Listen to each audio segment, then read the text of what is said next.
আজ সকালে হঠাৎ করে শৈশবের দীঘা ভ্রমণ মনে পড়ল। বাবা মায়ের সাথে সমুদ্রে ঝাউবনে নীলু জেঠুর বাগানবাড়ি ঘুরে আবার সমুদ্রের মাঝে সূর্যাস্ত, যা আজও তুলনাহীন ও স্মৃতির পাতায় অমলিন। কখন সেই ছোট্ট আমি হয়ে গেলাম সিনিয়র সিটিজেন। সেই সময় ছোট বাস আজ হয়েছে বিলাসবহুল ভলভো, রিক্সা হলো টোটো, বাজারের রসালো মোসাম্বির পরিবর্তে এসেছে ফাস্ট ফুড।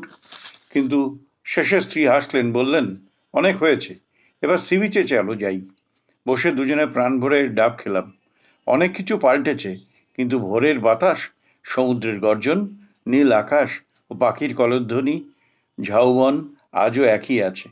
ভালো লাগলে এই মিনি ব্লগটাকে সাবস্ক্রাইব করবেন। আর হ্যাঁ, লাইক ও শেয়ার করতে ভুলবেন না। তাহলে আজকে আসি। নমস্কার।